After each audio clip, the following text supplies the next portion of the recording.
Hello everyone, welcome to an analysis of dance where we discuss the movements and debuts of the Billboard Hot Dance Charts in immaculate detail, with in-depth reviews of each debut each week. Well, as I called, this week felt incredibly uneventful given that this is December and nobody's releasing around the Christmas period for this one. But that being said, there are actually some shifts that were honestly really surprising and honestly have me really interested in what we're going to get going into 2024. A year that's admittedly started off a bit rough, but with some newer weeks has honestly been showing a bit more promise than I expected. Admittedly, it's still very dry in terms of new arrivals. We only got 2 this week, but you know what? I'll definitely take what I can get. And that lack of stability also applies to our top 10, where even if Houdini by Dua Lipa is still at number 1, it's in a very shaky position, as while radio is still really on board with this, streaming did take a knockback considerably still, and given that it's just not holding steady in that format, it saw another big fall in the Hot 100 this week. We'll have to see how this turns out, but still, I'd expect this to rebound at least in the future.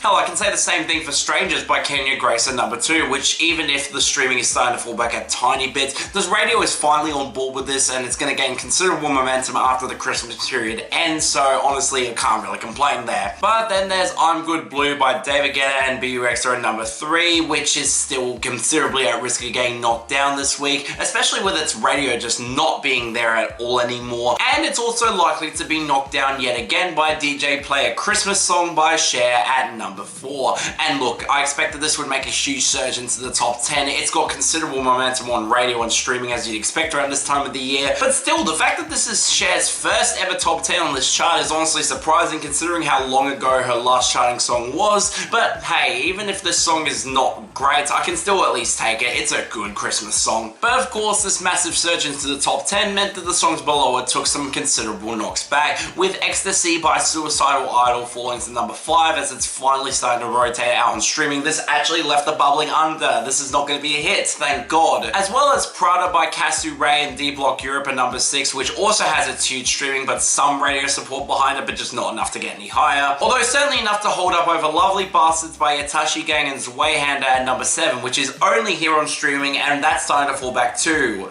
Good. Also the case for Ella Verga by Alex Favela, Grupo Marca de Estrada and Joaquin Medina at number 8. I mean, seriously, Latin radio, you could pick this up. It's a really damn good song. It'd be interesting around this time of year playing this sort of thing. But still, the streaming is decently high with this. It's gonna stick around. It's not really a bad thing. But now, interesting story. 2 songs were actually able to hold steady at the bottom of the top 10, being Rush by Troye Sivan at number 9 and GMFU by Odetari and Barely Human at number 10. And look, both of these are only here because of streaming and they were still considerably falling back. But if it wasn't for a certain song, then these would not be lasting in the top 10, or at least GMFU wouldn't. But speaking of that song, onto our Falls and Falloffs, where outside of the underperformance of In the City by Charlie XCX and Sam Smith, where Sam Smith's just not having a great year with their recent singles. The big one is Baby Don't Hurt Me by David Guetta, Anne-Marie and Coi Leray finally going away. Good riddance. That song stuck around way too long. But still, these are both just as interesting as our equal number of falls this week, where both were honestly not all that surprising. I mean, off the debut, Vocation by Ozuna and David Guetta fell down to 26, and really, given that it was here only because of Ozuna's album, I'm not all that surprised there. But the big story is Five Nights at Freddy's by The Living Tombstone falling hard down to 39, and seriously, this is surviving recurrent rules despite coming out in 2014, and what the fuck are you doing, Billboard? But wow, where our falls and fall-offs lacked, our jumps and comebacks made up for in spades. I mean, our comebacks, we saw 2 really surprising returns, with the least surprising being Jerk by Genix and 9 Lives back at 49, and really I don't expect this to stick around. But also Taken Off by Fisher and Arctic at 47, which dropped off 2 months ago and already logged its year-end list for 2023. Is this now getting a second boost because of Atmosphere's momentum back into the top 25? Seriously? I'm not complaining, but still, that's just weird. I mean, in comparison to our 4 jumps, honestly, the quality is just a split here. I mean, I'm not complaining outside of DJ Play a Christmas Song, which I've already talked about surging into the top 5. That we also saw Let Me See a Move by Lumi Athena and Kay Claire up to 29. He's got a lot of staying power in the scene, and honestly, I can't really complain because I've liked everything he's dropped. But alongside that, we got the unfortunately boring as tar Dreaming by Marshmallow Pink and Sting up to 28. Seriously, where's the momentum for this one? As well as Diamonds and Roses by Vapor God surging up to 20, which seems to have gotten a huge stream boost out of absolutely nowhere. Seriously, this song's had a wildly inconsistent run. Can we not make it a hit, please? So given we only had 2 debuts reviews this week, screw it, it's time to bring back Non-Eligible Knockers, where we talk about some songs that should have charted here but just somehow didn't.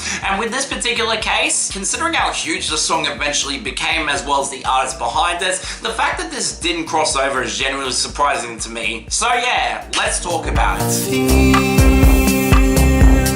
Feels like I'm waiting, like I'm watching you for love. So I was on the fence whether or not to include this or You Were Right, as both songs are absolutely huge in retrospect and blew up RUFUS' soul to a quite frankly massive level, but this feels like the sort of song that's been discussed a lot more nowadays, especially on the YouTube sphere, where I've seen this suggested to a lot of big name reactors, which is honestly really surprising to me. But also because this is the sort of song that you'd never see cross over to the hot dance charts nowadays. An over 9-minute progressive house song that features a lot of instrumental passages and some areas with vocals, but mostly seems to be very instrumental and the sort of thing that you wouldn't expect would be a huge hit, but instead this is one of the biggest songs in the dance scene in Australia over the past 10 years, and honestly when you hear the song it's not all that surprising. Now this could be a regional thing given that Australia was really the only place that was properly endorsing these guys back in 2016, which is honestly a crime because their first 2 albums are absolutely fantastic, but with this, okay, this should have been a massive hit in the States because it's absolutely excellent. All the passages sound absolutely huge, the atmosphere is potent as all hell. Tyrone's vocal performance has honestly not been topped as much as he's tried, and honestly this whole song just flows so seamlessly. It's the sort of song where that music video really does convey exactly what the song's setting out to do, and man, it really does sound great. This has been canonized as a modern progressive house and deep house classic by a lot of fans, including those outside of Australia, and given how great this song is, I'm honestly not complaining there. I mean, I gotta hope this gets some sort of TikTok revival because my god, this is absolutely fantastic and I'd love to see it become a massive hit in the future. But on to our 2 actual debuts this week, starting off with something I did not expect at all. Number 42, Oral by Bjork and ROSALIA. Oh, I just don't know, I just don't know, is that the right thing to do? Oh, I just don't know. This one legitimately shocked me when I first saw it, but honestly, given how big Bjork has become in the past, decades, I'm honestly not surprised that she's finally crossed over here. Although I will admit, it is very surprising that it's taken this long, considering both Fusura and Utopia have actually been pretty damn big debuts on the Hot Dance Albums chart, and yet she only crosses over here now with a song in collaboration with ROSALIA made for an Icelandic charity that was recorded between 1997 and 2001 initially, but finally got released to the public now with some reworks, and oh my god, this is great. I mean, for modern Bjork, it's honestly not that surprising coming out from her, going for this mix of chopped up orchestral instrumentation next to much more of a Latin dance beat, which honestly fits ROSALIA way better than I expected here. But man, is it a sound that is so refreshing to hear, especially when Bjork's vocal talents are absolutely shining through here. She's got so much personality that still holds up, and ROSALIA is somehow able to actually match it with some genuinely great cooing backing vocals to boot. And really, for a charity single that was only released now and was already in demo form 20 years ago, this is actually really damn good. Jeez, I'm really happy that this crossed over, and even if it has no chance in hell of sticking around, it's a really damn great song. Check it out if you haven't already. And finally, number 36, Stay High by Diplo and HUGEL featuring Julia Church. Can't go all alone again, need someone another pain.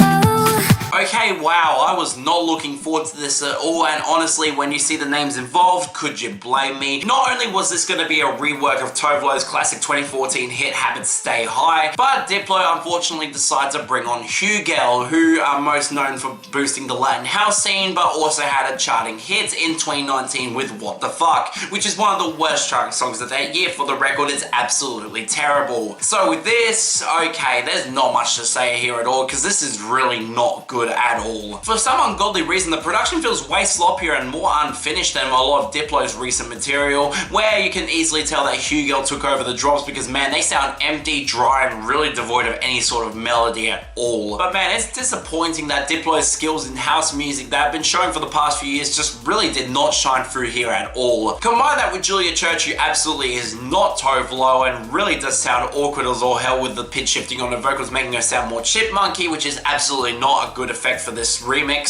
Man, this is a complete turd and really does ruin an otherwise great original song. This really sucks. Next. And man, that makes picking the best and the worst of this week really damn easy, with Oral by Bjork and ROSALIA comfortably taking the best and Stay High by Diplo and HUGEL featuring Julia Church as the worst. Really, this is not even that close of a competition. They're both on complete opposite ends of the quality spectrum for me. Next week, I expect one of the two K-Tronada songs to do big numbers, so yeah, look forward to that. But besides that, there's not really a whole lot coming out that's really jumping out as something that could cross over. So we'll have to see what happens there. But yeah, that's all for this episode of Analysis of Dance. See you next time.